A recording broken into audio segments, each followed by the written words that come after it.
My hands are mirrors. On the blood, on them is a reflection of everything you ever taught me. No, correction. Everything you never taught me. Because not teaching someone how to save a life is just as bad as teaching them how to kill and how we watch them die. Using words as weapons, you're the reason I started writing poetry.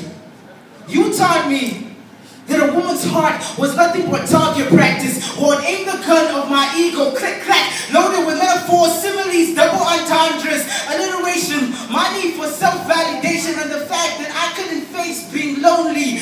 Pull the trigger, click clack, loaded. Shoot her with the bullets of my pride and crush her so badly. The next man to tell her, I love you, she would vomit, throw up all my fake excuses and broken promises, so that all she could see on that man is the filth of the words I spoke and not the sincerity of the man that stands in front of me. You taught me. You taught me that I should wear the pieces of her broken heart proudly, like it was expensive jewelry, and I was like some ignorant rapper, Bobby Shmurda, Young Thug in a hip-hop video, ignorant belligerent. And that I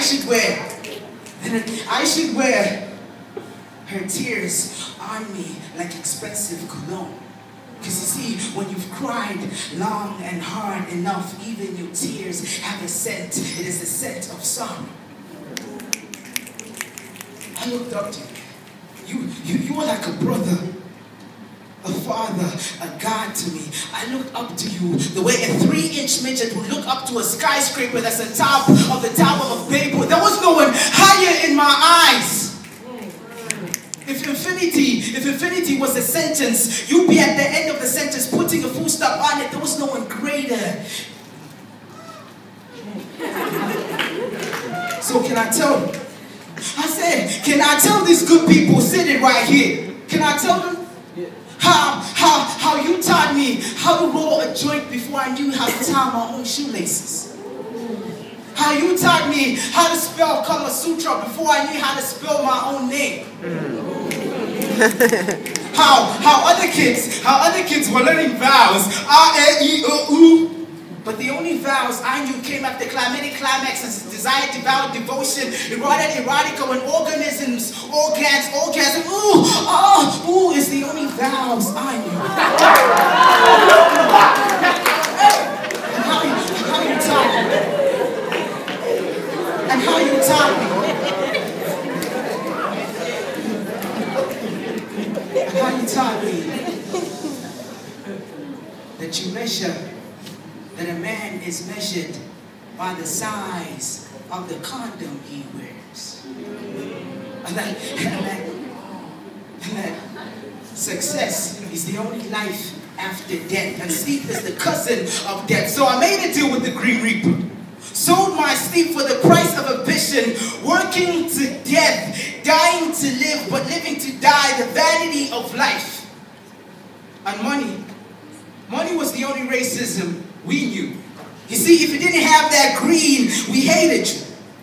And if your parents' annual salary didn't cut it, you were cut into, cut from, and cut out. I remember cutting out eyes, pictures of eyes from magazines, and placing them all across the wall in my room so I can be reminded how it feels like to be seen. Because when you were this poor, they looked at you like your body was made out of freaking transparent glass. They saw nothing but through you.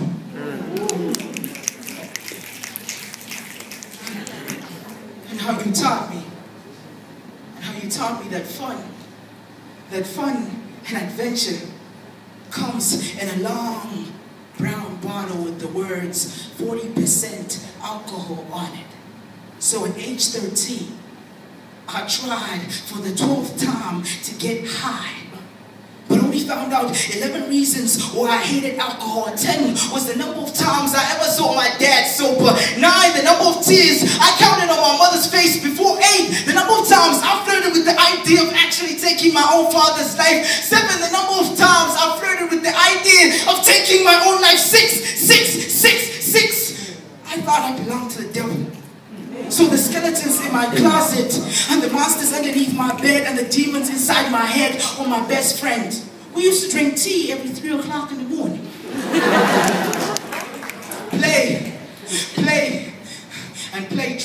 play dress up every Christmas, using our Halloween costumes, and sing karaoke to I'm on the highway to hell.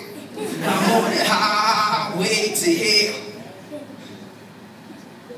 Dear media, entertainment, and television, this poem is dedicated to you. You see, I'm an African kid.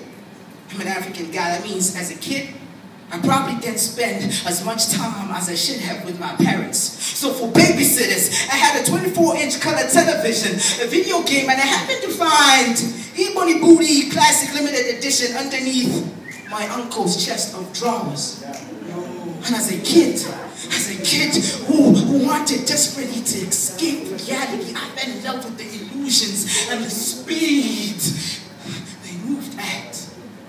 I hated reality. But tell me how my 24 hours can compete against your 3 hours of flying helicopters, explosions, flying robots, mutated humans, werewolves, vampires, 3D cinematic effect. Tell me how a loving girlfriend can compete against porn. Or how a loving boyfriend can compete against Telemundo.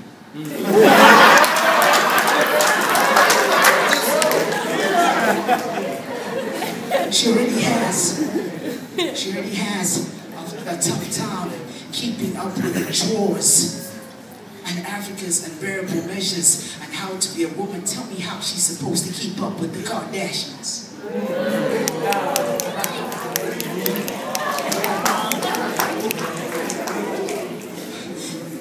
And enough of your speed. And you see, when you're moving too fast, 2 things can happen. You can either crash and burn, or be caught in a speed trap and be taken over to the side. March 2008, the Holy Spirit was my traffic officer. He told me I was moving too fast on the highway to hell, so he placed me on a narrow path. And sometimes you do speeds that are so slow there, you feel like you're moving backwards, but Jesus still got you. So I know how it feels. I know how it feels to be in love with the speed and you hate your reality. You hate everything about you. You want what's being shown. But just for once, I need you to forget what's hot on Facebook, what's trending on Twitter, what those magazines tell you, what the television tells you, what the cinemas tell you, that you're too fat, you're too skinny, you're too dumb, you're too intelligent, you're too awkward, you're too carefree, you're too self-righteous, you're too much of a sinner. Tell them to shut up, and you do this. Walk off the stage of their self-expectations.